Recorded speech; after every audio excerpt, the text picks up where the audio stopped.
Well, hello, and thanks for joining us this morning for Startup Grind. Today's event is brought to you by the Spark Center, our Regional Innovation Center in Durham Region. And as the Eastern Ontario chapter of the Startup Grind, Spark Center is thrilled to bring you these monthly events to inspire, motivate, and challenge you. And we'd like to acknowledge Spark Center's elite partners, Burskin and Parr LLP, Finance Without Borders, RDP Associates, Leighton Suresh Law, and Real Estate Refreshed. My name is Chris Gillis, and I'll be your host for today's Startup Grind interview. I am the manager of Applied Research Business Development at Durham College and the lead at the college for what we affectionately refer to as the Durham RTDS, or the Durham Regional Technology Development Site that is the sponsor of this morning's Startup Grind. And Spark is one of a consortia of four partners in the Durham RTDS alongside Durham Region, Durham College, and Ontario Tech University. And so, if you're a startup or small or medium sized enterprise with innovation in the electric, connected, and smart mobility space, please be sure to follow us at Durham RTDS on LinkedIn and visit the durhamrtds.ca website to subscribe to our newsletter. And just so you know, we are into our third community challenge coming up at the end of April. We've already launched a Safer Intersection Challenge, which we just announced the winner a week or so ago. We have our second challenge, which is Who's at the Bus Stop, which has closed and is in the selection process now. And we'll be very excited to announce the winner of that soon. So these are really interesting events for SMEs with technology in this space to get your technology out there. So we're going to get in just a few minutes to the interview portion of our Startup Grind, but don't forget to stay tuned after the interviews for networking. If you haven't tried networking on the Hopin platform, it's easy, fun to do, and it's a great way to meet new people. And we'll give you instructions on how to do that as we get near that end. So I'm looking forward to chatting with today's guest, Rohit Shanker. Rohit is CEO of a company called Naryant, which has a passion for helping solve some of the toughest challenges facing society today through the power of data, effective use of innovative technologies, and efficient governing policies. And so I'm looking forward to this conversation. Rohit and I have known each other for a number of years, had a variety of conversations about business and this space, but really we haven't delved into Rohit's journey at this point. So I'd like to welcome Rohit Shanker to the stage. Rohit. Hey Chris, how are you? Thanks for I having am me. well, and good morning on this chilly winter morning. I was That's hoping right. we'd be done with winter, but it came back with a vengeance yesterday in Got, Ontario. gotta love the Ontario weather. Oh, I tell you, absolutely. So Rohit, and we'll get into this as we get going, but I just thought for our audience, I would give them just a brief intro to Naryant. So Naryant is an end-to-end digital transformation partner, leading organizations to, as you like to say, reimagine, build, evolve custom software solutions using data. And in our conversation, you talked about bringing meaning from your data, which is really kind of an interesting perspective in here. And Nariant really empowers change agents within your customers to realize their vision and starting with some solid data foundations. So we're going to get into this as we go, but as we prep for this, we kind of wondered where to start, and it just seems always that at the beginning is probably a good place to start. So let me ask you for our audience. I mean, did you always have an entrepreneurial streak, or did that come later in life? Yeah, I think I've always tinkered with all kinds of different toys. Always wanted to build different tools, or I think I built like a little customized bicycle. Invented a game called Bike Tag when we were just little kids. Um, and back in the early days, just the adoption of whatever we were creating or I was creating by my friends would be enough. that was that was the payment. Right. Just the adoption piece. Yeah, no, Uh, that sounds like fun. Absolutely. And it's funny, I think of today in our risk-averse society, bike tag might be illegal today, right? yeah, But for kids and please, those kids, kind don't of try things. it. Absolutely. So do you have any sort of other early sort of stage stories that kind of shaped how you saw this and maybe helped you start to develop an entrepreneurial skill set or mindset? Yeah, like reflecting back, Chris, I don't think I was ever like a true disruptor. I think Hmm. I actually stayed within the confines of rules that made sense. But when the rules didn't make sense, then people kind of knew that I had Okay. alternate thoughts about those things. And so I would ask a lot of questions and try to find ways to, try and evolve the system or the thinking. Hmm. That did get me into trouble. So then I started getting branded as a disruptor a little bit, Okay. but it was never something that I saw myself as. I just Hmm. saw myself as trying to help improve the practices that we had. Yeah, yeah, that's kind of an interesting thought because I guess, today you get the iconic entrepreneurs, certainly Elon Musk, and then, everyone always defaults to Jobs and Gates and that. But, we've talked sometimes too a bit about um, kind of types of entrepreneurs and stuff like that. And I don't know, maybe do you want to kind of talk a little bit about you have some views Mhm. on maybe types of entrepreneurs, and it might be insightful for our audience to kind of hear Yeah, I your mean, I thoughts was on that. sure. Like, I mean, I was a kid growing up in the 90s, and, it was the whole internet wave and, Hmm. everything that, if you like digital, and that I think I always had a propensity towards everything digital. In fact, my parents always tell me that in India, I would used to go and put my hand in the electrical socket. That's how attracted I was to Okay. electricity and electronics, and that, not again, don't try this at home. This is Disclaimer, folks. Yeah, disclaimer, exactly. folks. Yeah. But through the 90s, I was just astounded by, a modem, how it could Hmm. just connect you, and you could just be connected to the whole world, and just, assembling computers, just seeing the journey that the whole digital technologies through the 90s. My first passion was Mm. hardware engineering. So I had some really good advisors through high school, and I actually went into electrical engineering based on their advice. And I thought that I would end up in Silicon Valley after I graduated university. But as luck would have it, the whole economy had crashed. Mm. The dot bust had Yeah. happened. Uh, but I still wanted to pursue hardware, Mm. because that was just what I thought. Uh, Electrical engineers should do, or for Sure. myself. Absolutely. So I did that for about 10 years. I did find a way to work at a couple really cool startups, building really interesting technology in the interactive TV space. And then the second one in high efficiency audio space. So yeah, really, really, interesting experience. And then I saw the whole evolution of Mm. digital moving to web and mobile and cloud and data. Right. Yeah, and it's interesting you characterized kind of the crash at the time as a positive. And it's that maybe I don't know, get you expand upon that a bit because we do hear that from entrepreneurs a lot. What other people see as a really negative. I mean, entrepreneurs kind of see somehow opportunities and take advantage of those. So I don't know if you have some additional thoughts on what that did for you in that crash and how that shaped Yeah, your future. yeah. I think I don't think I'd be fair if I didn't if I said that there wasn't a little bit of disillusionment. Not just with myself, but a lot of my friends in that graduating class, and even some of the classes that had come just before us. I was fortunate because I had actually started my first business when I was in the second year of my university, and it was a SaaS product that was deployed at the university. So I I was gainfully employed when we were graduating, but it was extremely difficult to find work in Mm, engineering, especially hardware engineering. So it did take a lot of patience.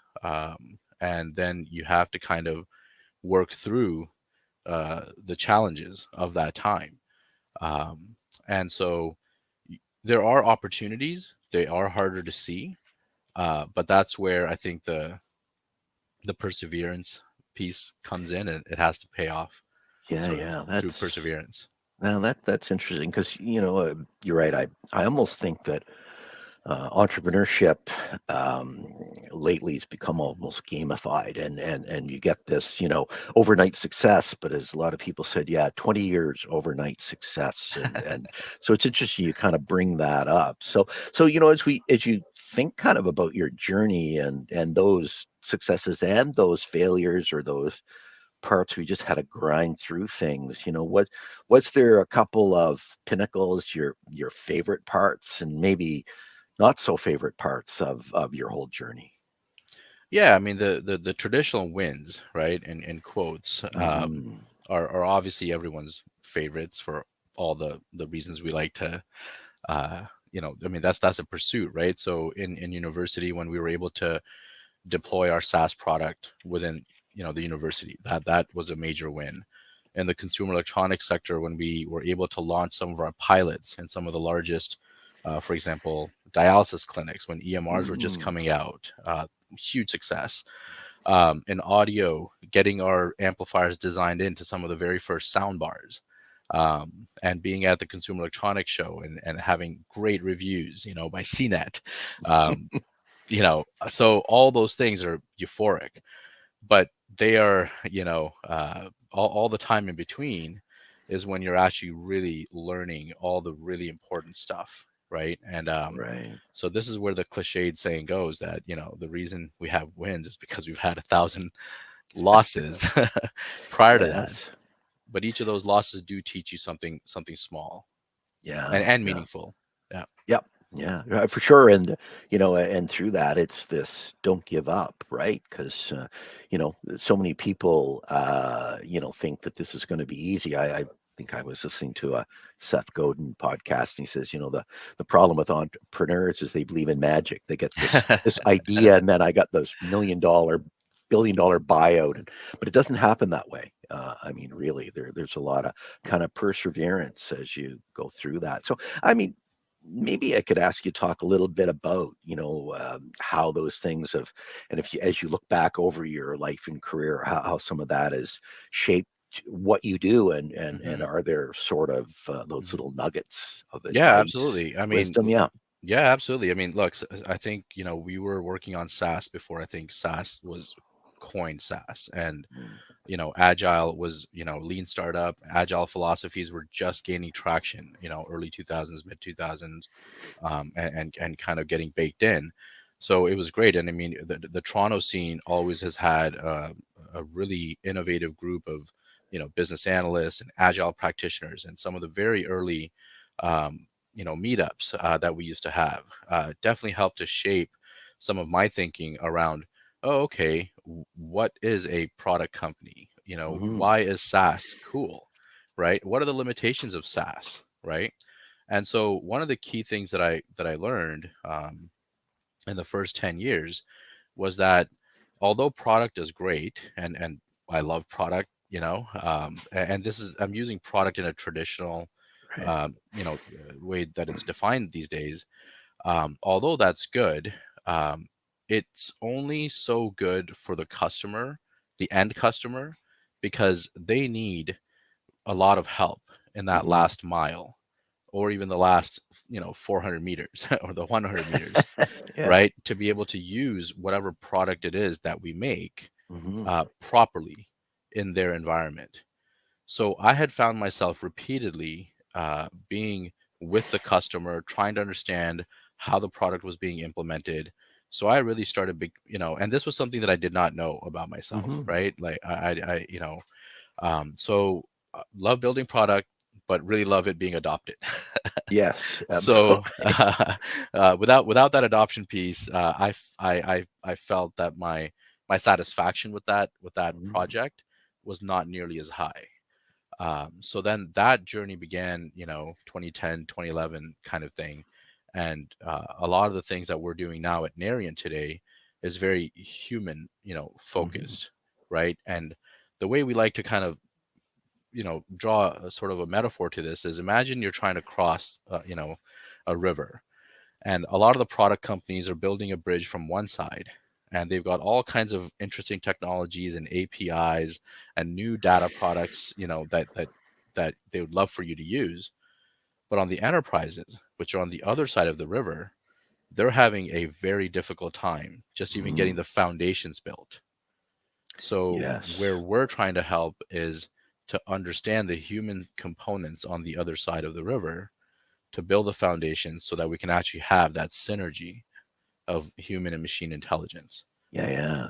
That's really kind of that's interesting kind of perspective in that, because when you mentioned back in the early days, and modems, and I think those of us to show our age remember that little chirpy beepy thing that's all very much there. You remember when the modem was trying to connect up, and you were fingers crossed that you would get a connection. So That's you've right. seen kind of the evolution of all that stuff, and maybe that's actually a good kind of segue into, maybe what are some of those changes you have seen in the marketplace, like, and how have things evolved? And rolling into that, I mean, you just did a rebrand of the Hmm. company, and now you're called Naryant. And maybe you want to talk a little bit about how those changes and the rebrand have all kind of rolled together for you and what Hmm. you're trying to do. Yeah, that's a great question, Chris. And uh, what I was just saying earlier about the human and machine Hmm. intelligence being in a symbiotic relationship, our name Naryant is made up of two Sanskrit words. Nar, means humans, Hmm. and Yant is a short form of yantra, which means machines. So Okay. Naryant is that synergy of humans and machines working together.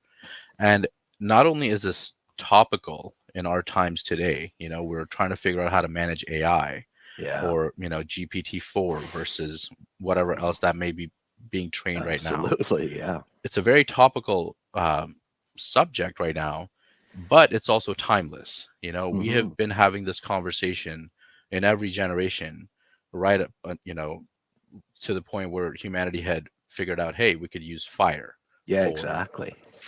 being productive or destructive, Yeah, right? yeah. So we can't, remove that humanity piece out of technology, right? We have always been a big believer in that, and our team um, uh, sort of approaches all of our engagements with that. Um, Yeah. mhm, That's a really interesting and fascinating point, because, and we'll talk about a little bit the AI as we go through things. But you're right. I would see in a lot of hardware, even software side of things, maybe just technology side, that many people do forget that human component. But I think you've really embraced that, and maybe I could ask you to talk a little bit about, so how at Nariant, how have you kind of embodied that connection between the human machine, and how have you made that synergistic in how you run the company? yeah, and just to be fair, I don't think people are forgetting about it because they don't care. I think that Right. everyone in the product companies, as well as in the consumers or Mhm. the enterprises, they do care. They very much care, and they're trying very hard to take care of that human component. That's certainly true with all the customers that we work with. They are very people focused. Having said that, because of just the speed and scale of business, and the demands that we have Mhm. and the pressures that we have, right? Like, we are now in post 2020 era, label it however you might want, Yeah. but labor is getting more expensive, energy is getting more expensive, capital is getting more expensive. So there's a lot of pressure on all of our clients. Yeah. So the way that we approach it is by saying that, look, we need to look at these things that we're trying to do as a system. And in governing any of these systems that we're talking about, whether it's in healthcare, whether it's in transportation and fleet management, there are a lot of different stakeholders at play here, right? And we need to understand what each of these stakeholders want and need. What are the Mhm. challenges they're trying to address? And then bring them together, right? See where we have overlap, because people would be surprised that there's actually a lot of overlap. And then look at where the differences might be, right? But we need to start where there's overlap, because that's Right. where the early wins are. I mean, we can call them low hanging fruits, but we certainly think that the foundational methodology takes a little bit of practice in the early Yeah. stages, but then you gain momentum when you approach it that way, because then you see the collective wins, and that starts building a gravitational force towards a common ground. Yeah. And it requires Hmm. a lot of talking, a lot of investigation of technology. Where's the data buried? What data elements need to be brought together? And we need to do that with our clients and partners. Yeah, that's an interesting perspective, and maybe I could ask too, as you've worked on this approach, I mean, how has that affected how you organize your team to kind of embody this sort of stuff? And yeah, I'd just be interested in a few examples of kind of what you're doing in that space to really make sure that happens. Yeah. So, I mean, in any technology life cycle, product life cycle, imagine a car. It has a useful life. For some people, it might be 3 or 4 years. For some people, it might be 10 to 15 years. We're getting away from the 10 to 15 years Yeah. in our times today, but that used to be the past. So, when you look at a digital product, when you look at a system that contains enterprise data, it also has a useful life, right? Hmm. And so we are brought in at any point in that life cycle, and we're okay with that, right? If there's a firefight, happy to come help you out. If you're conceptualizing something and you're at the very very early stages, we're happy to help you out, right? But we look at that whole life cycle and the value that is providing you to do your job on a day-to-day Hmm. basis, year-to-year basis. How we organize our team is to understand, okay, what is the major requirement right now? Are we firefighting? Are we maintaining? Or are we innovating a brand new system, right?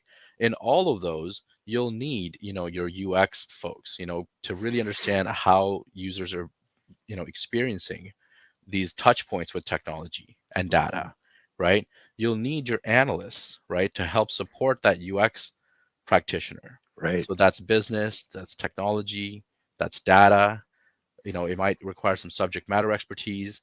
Um, and then you get into the design, integration, development, and then the management of it, right? Yeah. So that's how our teams are organized, is to see what is the pain point for the customer, what is the need.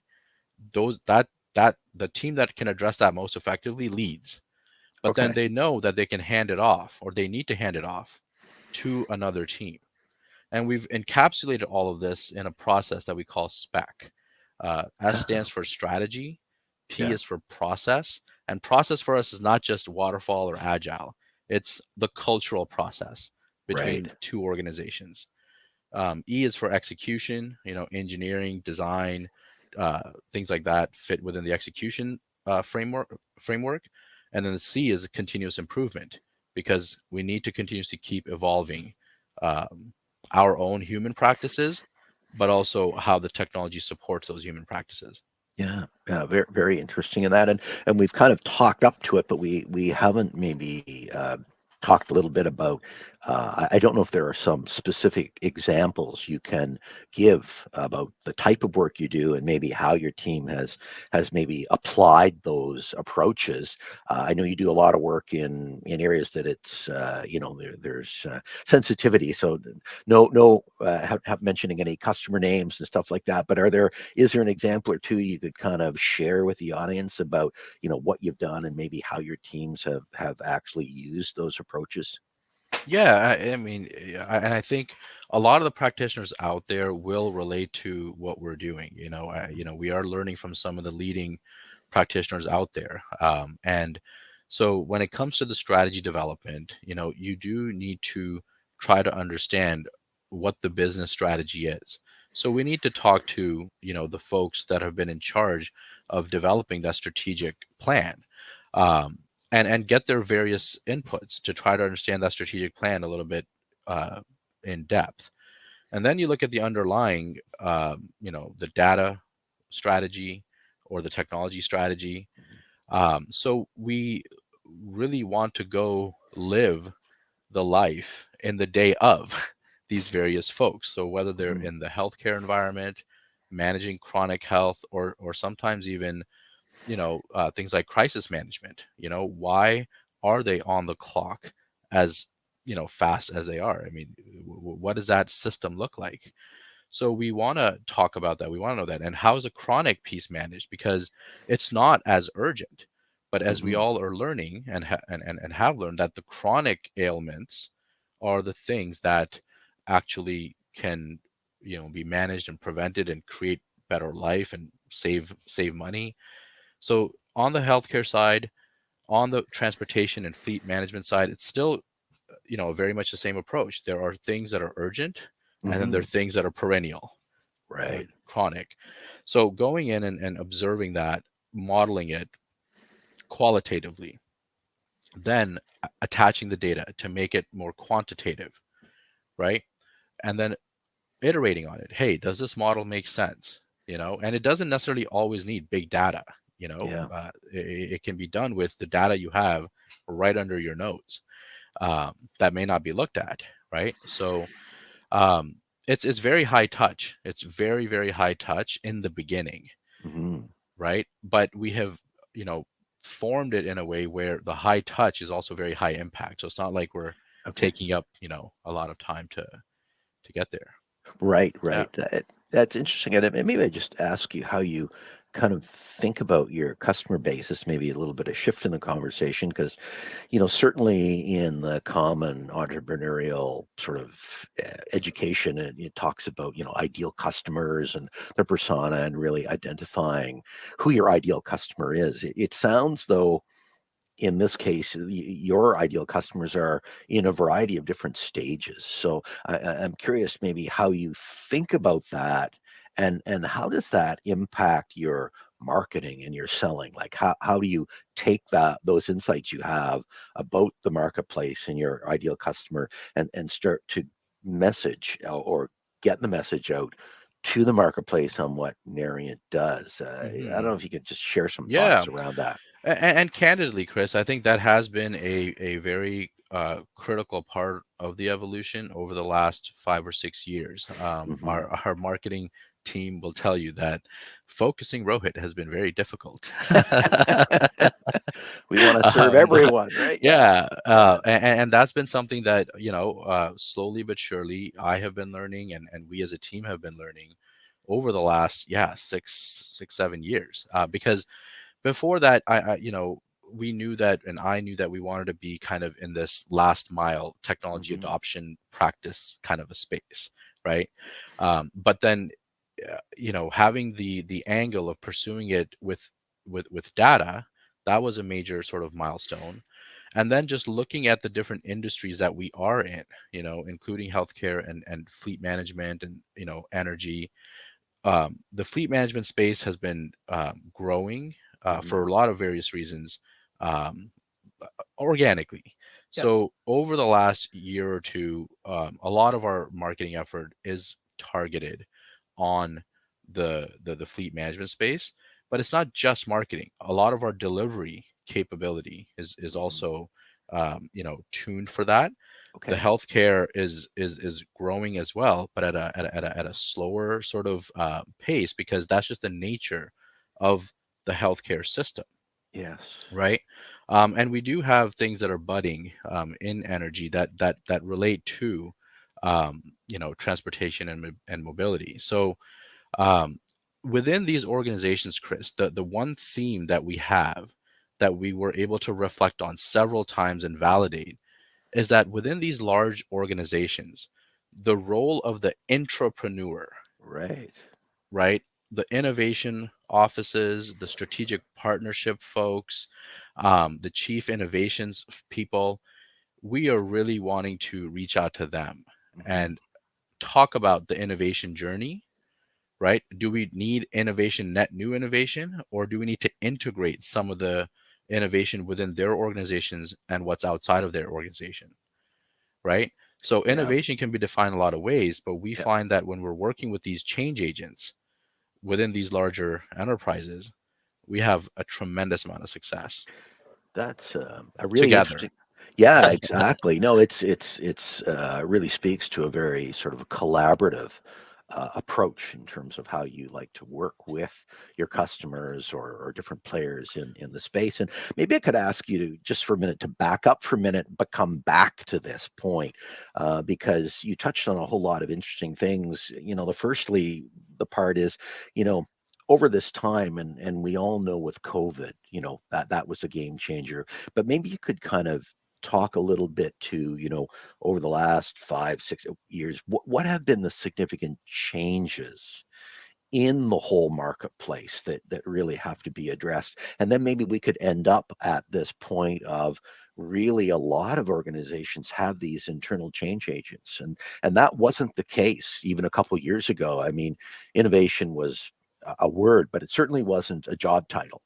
Yeah. So maybe just talk to the changes, and then come forward to this entrepreneur thing, and we maybe can kind of pick up Hmm. there if you wouldn't mind. Yeah, no, I think that's a great way of sequencing it out. And maybe if I can again back up to the evolution of the Hmm. whole technology space. The 1990s, there were some consumer successes, and there were a lot of enterprise successes through the 80s and 90s. Like Yeah. the first productivity applications and things like that. Um, since the turn of the century, since 2000 till effectively 2020, and I know this is a broad generalization, so would absolutely love people's comments and feedback. Yeah. but Yeah. but the world has largely been driven by consumer technologies, right? Yeah. If you look at a lot of the unicorns and the successes, they've largely been in the consumer space, and the enterprises uh, were not at the forefront, right? Now, the industry 4.0 wave has been talked about for a while, but we know we need to transform our industrial space, our enterprise space, and the need for that is becoming more and more acute Hmm. because of one of the points that I had mentioned earlier. Cost of labor is up, Yeah. cost of capital is up, cost of energy is up, right? And I don't know if anyone out there sees that wave going away anytime soon. Hmm. So that's adding a lot of pressure. And then the other piece that we can't, we would be remiss if we didn't talk about this, is the risk of climate change, right? Yeah. And how we need to transform our enterprises and our business practices, our financial systems even, because the ESG reporting requirements are also now in play. Right.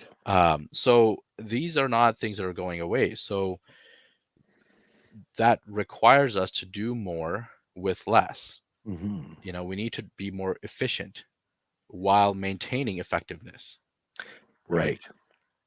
Yeah, really, that seems to be kind of an emerging need trend everywhere. I mean, we know that there are labor shortages for certainly specific areas. It's hard to get people, and yet we have interesting technologies emerging, and maybe this is a time to in this conversation to ask a bit about. I see a question there, someone asking about, how do you utilize blockchain, and we brought up AI and chat GPT, and these things sometimes are on one side exhilarating and yet terrifying, but maybe how do you kind of see those, and are you using the AI and blockchain in terms of your technology solutions? Yeah, so we've definitely been, in sort of our labs area, in our Hmm. R&D, we're definitely keeping an eye on all of that. And the last mile piece that I was talking about is, when is that consumer, customer, enterprise ready to actually implement these technologies at scale, right? Hmm. So even blockchain in the cryptocurrency um, market industry, if you're following some of the things that are going on, there are some fundamental questions that have to be answered before that technology is truly adopted. Yeah. The Having said that, there's definitely been a lot of progress in um, in people's understanding of how that technology fits and how it needs to be governed. right? But those fundamental changes will have some impact on the current solutions out there Yeah. in finance. When we're talking about healthcare and uh, transportation and energy, there are some very unique applications in terms of preventing theft, for example, Hmm. right? That are very much in play. You know, making sure that the ledger is well is it has confidence, right? So Yes, exactly. there are a lot of use cases. My recommendation to the folks that are considering this is to again understand that customer, Hmm. right? What industry are they in? What are the use cases? And really try to understand by not having this technology, how are they negatively being impacted? They don't want to Right. buy it just because it's cool to Yeah. you and I, right? Yeah. That's as technologists, we fall in that trap. Oh, this is cool tech. It's going to do everything cool. But there is a cost for changing technology as well. Yeah, for sure. And maybe speak to that a little bit. I mean, when we were kind of obviously prepping for this, we kind of used that example that with technology, there typically is an upside and a downside. It's like, dynamite. It was great, and it does a lot of good things, but there's some people and some uses we would prefer not to have dynamite. And Yeah. I think, a lot of people look at AI, blockchain that way as, it's this harbinger of bad things. And I guess we have to admit that, yeah, Yeah. possibility, but how do you see that? And how are you Yeah. looking at that stuff? I mean, the basics of technology, people in engineering school will relate to this. I mean, there are things that, accelerate things, and then there are Yeah. things meaning technology that accelerate something, and then things that dampen, right? So Yes. either you're forcing things to move or you're dampening it, your Yeah. proverbial, pedal or the brake, right? Yeah. So the blockchain piece proverbially could be a dampener, right? It may Hmm. actually slow things down and keep things organized, but then again, there are some knock-on effects that may require more computing power, for example, for doing the same basic thing that we were doing before. So things like quantum computing are like accelerators, Right. right? So that, how are we going to contain that, right? Who are going to be the early adopters of that? AI kind of fits into that same bucket, Hmm. unleashed unconsciously may not be great, Yeah. right? And I don't, and to be honest, I don't know where I stand right now on this Yeah. current topic that just came up yesterday around should we put a pause on any more model training for 6 months? I don't Hmm. know. So Right. trying to listen to both sides, trying to listen to the researchers, trying to listen to some of the folks that have signed this petition. Um, so look, the evolution will happen. No Yeah. one's saying that it won't happen. How much we can actually govern that transition and manage it so that Yes. we amplify the gains and manage the losses, Yeah. right? And look, we can't have collateral damage. Like that shouldn't just be a foregone conclusion, Yes. right? In science and technology and enterprise, right? So we've got to find ways of saying, okay, let's pace this in a way where it's mostly productive and Yeah. not destructive.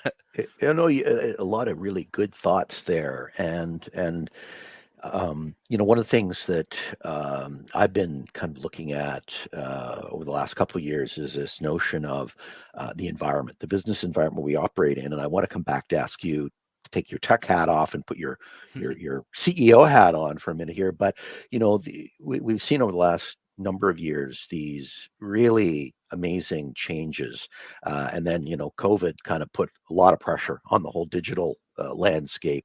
And then, just as we're coming out of that, Russia decided to attack Ukraine, and now we've got this, and so I think it's probably fair to say that we're in a business environment that is like no other that we've been in before. That this is now pretty difficult to predict where things are maybe going. So maybe as a CEO, Rohit, like how are you thinking about this current business environment, and how maybe are you managing differently, directing differently, leading differently in this whole space that is Mhm. maybe like we haven't seen before? Hmm. So couple things come to mind, Chris. The proverbial think globally, act locally, Hmm. right? Like, and I have that as a heading sometimes, and I just do a stream of conscious writing about what that means. Ray Dalio, in one of his books, has a really good chapter on we're all self-interested. Hmm. Even those who think globally, that's the self that they identify with. And he has a bit of a ladder, personal interests and family, community, and it Right. goes all the way up to global and the universe, intergalactic kind of stuff. Yeah. Yeah. So I can't remember all the rungs on that ladder, but if you look at something like that, you can do a thought exercise Hmm. around how all of these things are affecting you, your family, your community, your nation, your and then within you, your community is your company and your clients, Right. right? So then, if you draw a circle around that, that's the circle that you can actually make a difference in, Hmm. and that's the acting locally piece, Right. right? So most of our efforts need to be in a circle where we can make a difference while Yeah. the knowledge from everywhere is flowing. You allow that knowledge to flow in Yeah. from all Yeah. directions. No, a very good point. It's really focusing on a part of the, I'll say, marketplace that you actually have an impact on. Know you can have an impact on, and you can help with what you're doing. And so, a lot of that stuff is, as you mentioned, Ray Dalio's book. Love what he says and stuff like that.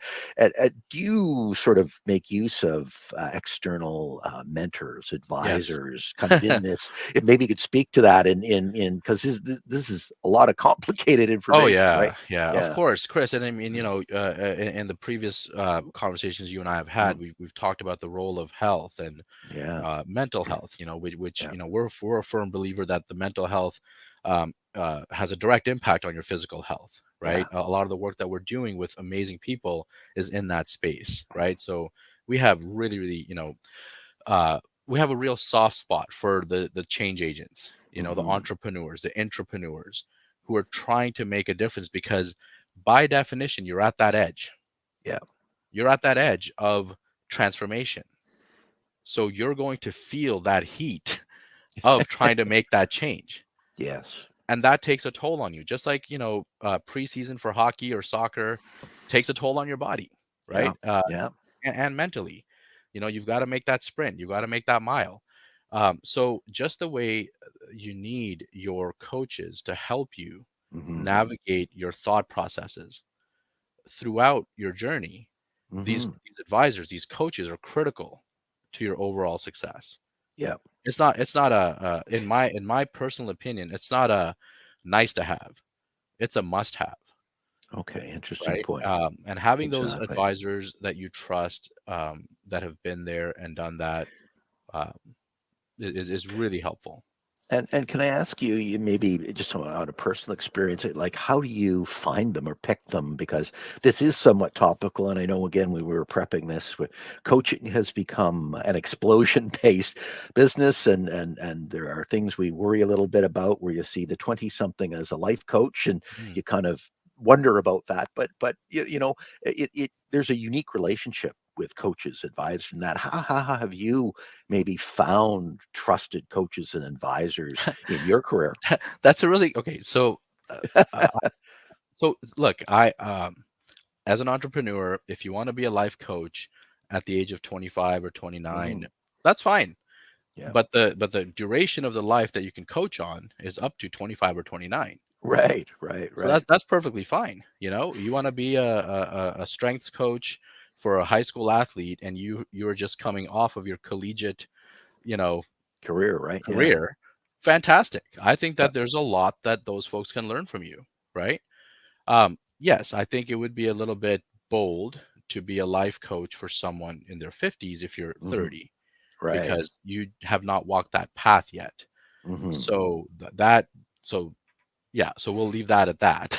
Okay. Finding coaches is, so as an engineer or as a business professional, we really have to do a similar analysis in different spaces, Yeah. right? It's a needs analysis. It's a strengths limitations exercise, Hmm. right? Are there opportunities or threats, right?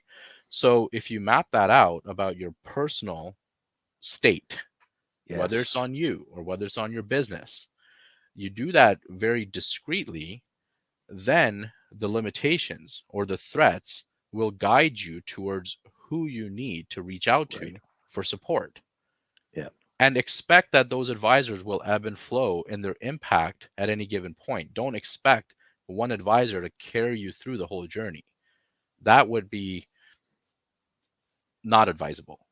Right, exactly. No, that's an interesting point. It's you're really talking about this as now a necessary component, and that really, I guess, strategically developing a portfolio Mhm. of advisors in A different board of areas. advisors. Yeah, Yeah. yeah, yeah, yeah. You can have a That's formal advisory board or an informal advisory board. yeah, exactly. And you kind of get together once a quarter for lunch, and lunch is on me type of thing. So that's kind of an interesting way to get people to kind of think a bit about that. And you touched on the health side of things and all of that.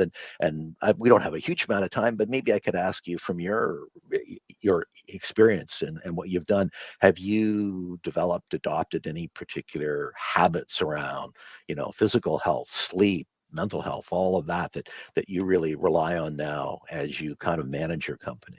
Yeah, I mean, to be honest, my girlfriend, when I first started working for myself, now my wife, Hmm. at the time, got me into yoga, Ah, okay. and that was a part of my practice for a number of years, while I learned the basics, and I was astounded at how much focus there was on just breathing.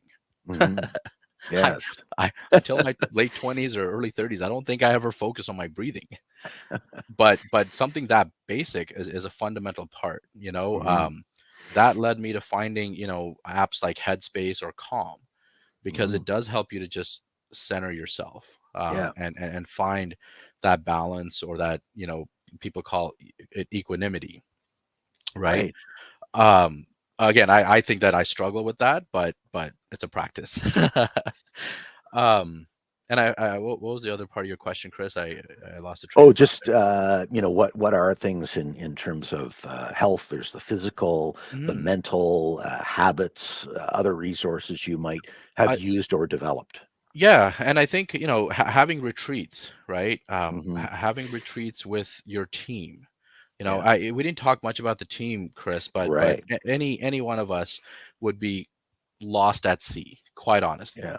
if we didn't have excellent people in all of the various components of the business. Mhm. Whether it's on the strategy, the product strategy side, whether it's on the human relationship, client engagement, customer success side, the Yeah. finance side.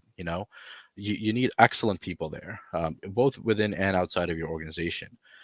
So retreats with these people, just sharing a warm beverage, talking, coming outside the grid a little bit, is important. And then having some personal retreats for yourself, whether it's the Hmm. yoga retreat, or just take a break, because that Right. will rejuvenate you. So Yes. Yeah, yeah, exactly, exactly. And so, and maybe the team is you're right, we didn't touch on it much this time and stuff like that. But I mean, maybe talk a little bit about team and how you see team as a key component of the business and your vision going forward. yeah, I mean, team culture, the growth mentality. One of the questions I've been asked in the past is, what are some of the biggest limitations, and it's when you are not in the growth mindset, Right. right?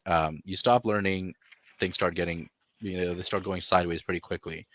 The culture of innovation or transformation or evolution, it's table stakes to be learning, and learning how to implement it with people. Hmm. And the more you can create an environment where people feel comfortable to allow their brilliance to come to the fore, the higher the probability of that transformation actually happening. And there are organizations that are going through that evolutionary change, and we are empathetic to that, right? That it is a practice, and people are trying. But it's important for us who are in a leadership role to make sure that those who may not see how these systems, these enterprises, these groups are governed, it's the onus is on the leadership to make sure that the folks within our organizations are taken care of. Right. And Yeah. and that goes for the folks you're working with as well.